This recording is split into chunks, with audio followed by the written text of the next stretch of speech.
With that, we are ready with our next speaker, who is Greger Wikstrand, who will be joining us remotely in just a few moments. We will have to talk. He's from CGI, of course. I didn't mention that, but he will talk a little bit about the exit strategy needed when moving to the cloud. Because, as Mikkel Müller also mentioned earlier, this can be vital, even though you are only preparing to hop into the cloud. You also need an exit strategy. So now I hope I have a connection with Greger. I think I have. I can at least see you. Welcome, Greger. Hi, and thank you. Oh, and thank you so much for being with us today. Yeah, it's really exciting and I really enjoyed listening to the previous talk and hearing everything about the how to enter the cloud. Since I'm going to talk about the opposite, it's a perfect combination, isn't it? Exactly. I'm looking very much forward to your presentation. If you could just share your presentation with us, I think we are ready. Okay. So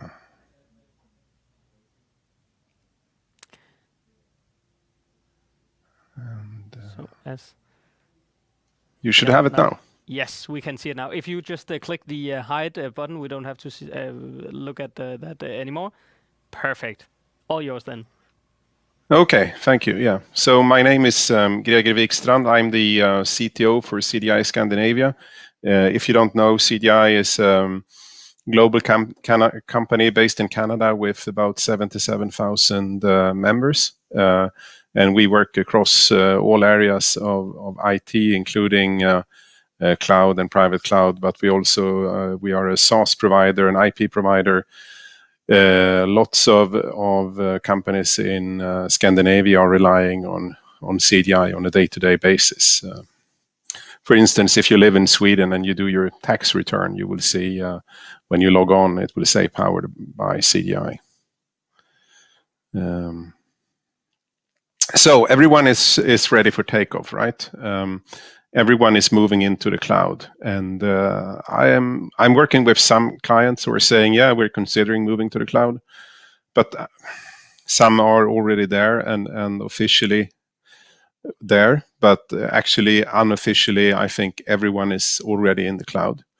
There are various services. It's not just Azure and Amazon and Oracle Cloud and so on, where you can be in the cloud. There are also all the other services that you can have, such as the legal department goes and uses some contract database, or maybe the board members are using a service for document sharing, or maybe the marketing department is using some media tracking service.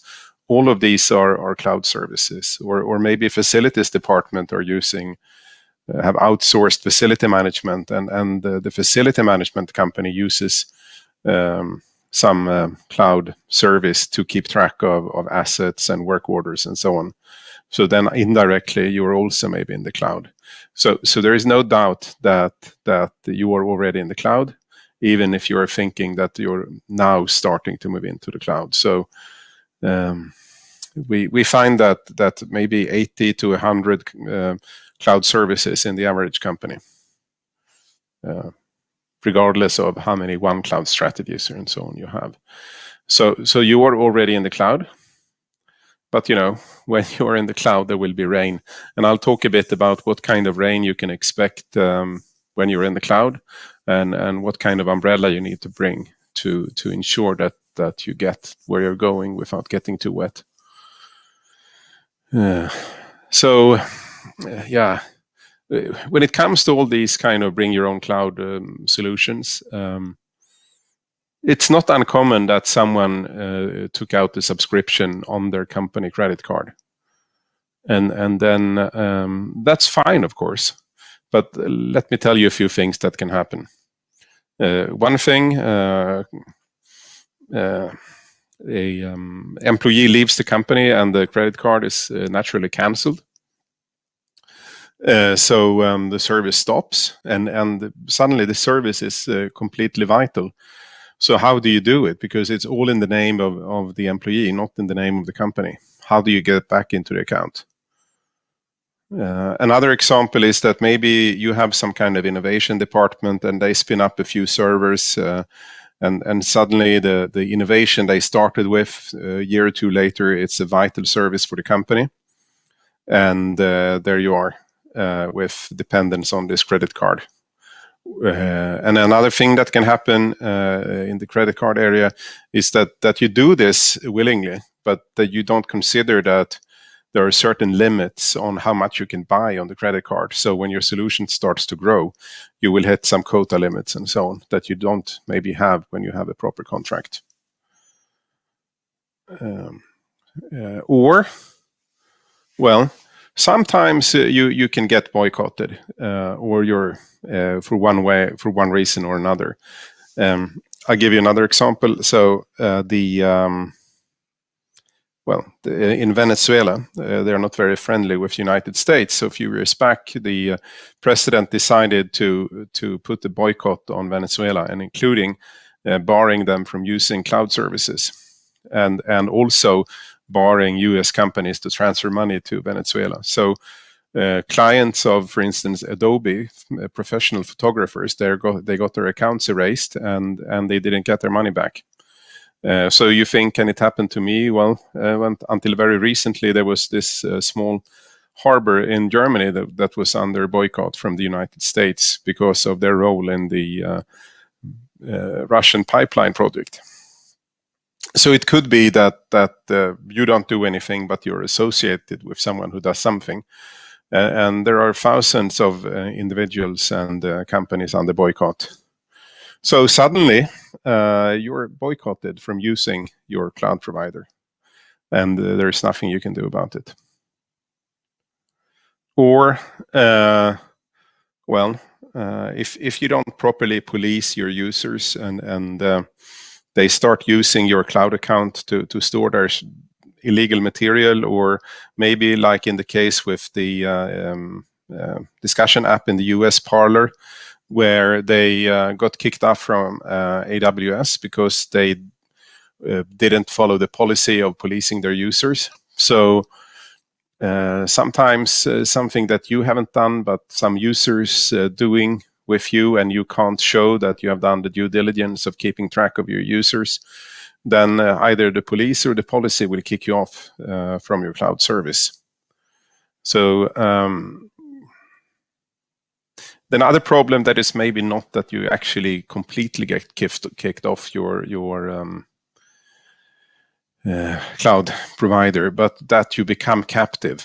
So a lot of services, not only in cloud, but everywhere, have kind of entry pricing, where the service is new and you get it at a discount. But then when the service isn't new anymore, you don't get the discount. And the better the service, of course, the more it's worth, the more the price can go up.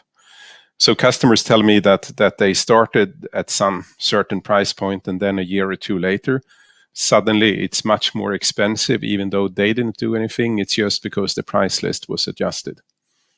And the more stickiness you have on this service, the more clever and more valuable, the more, of course, you can happen to end up in the problem of the being victim to pricing that becomes maybe prohibitive.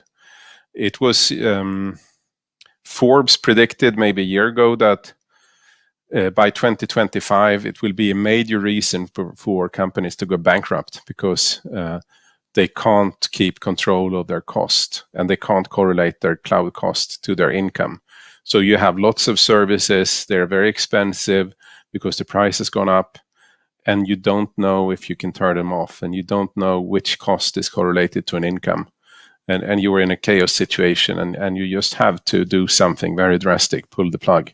And if you're not prepared, that means going bankrupt, or at least that's what Forbes predicts. Then we have the quality problem.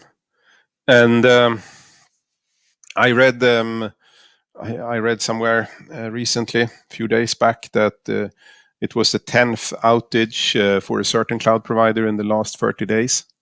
Not a complete outage, but a partial outage. We had the problem with logon, to Google Cloud and Microsoft in December. That was a partial problem that went away, but so there is a problem that maybe what you signed up for is not what you're getting. You're not getting at all the quality that you need or expect. So, I mean, this is a water purification plant, and if there comes too much rain, it will overflow, and the dirty water will enter the lake, and you can't swim anymore, right? And then there is the obsolescence problem. So you go for a service that you think is like the perfect service. It has everything you need. So you're going with Foursquare or, I mean, where is your Nokia phone? Where is your Kodak camera? So just because someone is the market leader today doesn't mean that they will continue to be the market leader in the future. I mean, Kodak, if you think about it, they even invented a digital camera, and still they weren't able to remain. So when you have a single sourcing strategy and your provider is not viable anymore, it could be that you have to move very quickly if you're going to continue your own business. And I'm sure you have all seen all the research on how fast things change nowadays, and how short, how many patents are produced, and how short-lived the truth is. They say that the medical truth is valid for 7 years before it's contradicted. For instance, you've seen all the numbers on how short a time that companies remain on the Fortune 500 now compared to 50 years ago. So I think you're all aware of the pain of the obsolescence problem. That could happen to any service that you're relying on. So I think there is no doubt that it is not unlikely that something will happen where you need to head for the exits. And on your building, you will have a fire escape, right? That's mandated by law, that you need to have sufficient fire escapes. But there is no law that forces you to have a fire escape, or maybe there is if you are in a national critical business. But for most people, there is no law forcing you to have an exit strategy. But maybe you should have anyway, because you think you have a perfectly good solution that is compatible with GDPR, and then comes Schrems 2, and you find that your solution isn't compatible. And maybe you do a new solution, and then comes Schrems 3, and then it's not compatible either. So it could be that you invest a lot of money in something that is not long-term viable. So what you can do about it? So the layering strategy. The layering strategy is when you put an abstraction layer between yourself and the underlying service. Of course, this means that if you have pre-made plugins, you can switch from one database to another, or from one cloud provider to another without noticing any effects. But on the other hand, the disadvantage of the layering strategy is, of course, that it's like putting gloves on your hand. You can't feel, you don't have the same touch, the same connection. So you will have to forego any kind of unique service that is provided by the underlying layer. Another thing you can do is to have a private cloud. So the private cloud strategy means that you have your own cloud in your own data center, and that can be like a separate cloud or hyper-converged. It could be that you have an Azure Stack or Google Anthos or an Amazon Outpost or whatever it is in your own data center that allows you to freely move from public cloud to private cloud. It's an expensive solution, but it works. Another solution that we do for some customers is that you have a dual cloud strategy. So for instance, in CGI, we have a service called Payment as a Service that allows interbank payments, and we do that depending on the customer requirements, but sometimes we do it in a dual cloud strategy. So even if the whole cloud provider should be unavailable we still have the solution and hot configuration running in the other cloud as well. And then the multi-region strategy is when you go with maybe only one cloud provider, but you use multiple regions. So availability regions, meaning that even if the provider is unavailable in the region where you usually have it, you have a hot standby in another region that allows you to quickly come up again. And then, of course, backup. Backup is crucial. And unlike what many people think, backup is usually not included in your cloud provider plan. And even if it is, if you lose contact with the cloud provider, what will you do with your backup? So you need to have your backup in an independent location and in a data format where it can be used in another application, so that you are not losing your backup. And that it remains useful to yourself, because, as they say, it's not the backup that you need, it's actually the recovery. And then you need to really know your facts. What are you using? I told you that many companies use 80 to 100 cloud services, maybe without even anyone knowing about it. You need to know exactly what you have and where, because otherwise you don't even know what to plan for and how to recover when you get locked out. And of course, you need to have a recovery plan. I mean, a real recovery plan that you practice on and actually put in place and use. Because if you don't use it, how will you know that it works? And how will it even work if you have never tried it? I mean, everyone has a backup, right? But not everyone has tried to restore from backup. And the same thing when you have your cloud exit strategy. How will you come back? Does it work? You will have to practice. And finally, how do you know when to trigger your exit strategy and not practice, but do it for real? You really need to listen for the signals and know when to do it. And these things can come slowly. You know it well in advance, or they can come really quickly, such as when you have, like the statistics agency in Portugal, they got 12 hours to stop using a certain cloud service as a mandate from the regulatory agency. Or if I go back to Parler, they had basically no time at all before they were kicked off. So the signals can come very, very quickly, or they can come slowly. But if you're not listening, you can't hear them. So thank you.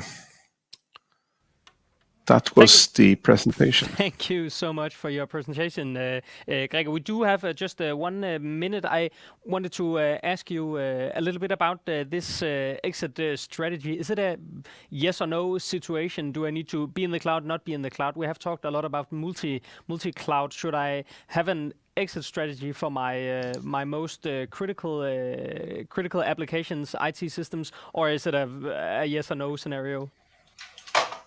No, I think that you need to have it for your most critical applications, especially. They are the most, but then you need to know which they are, and that goes back to one of my last slides when I said know your facts.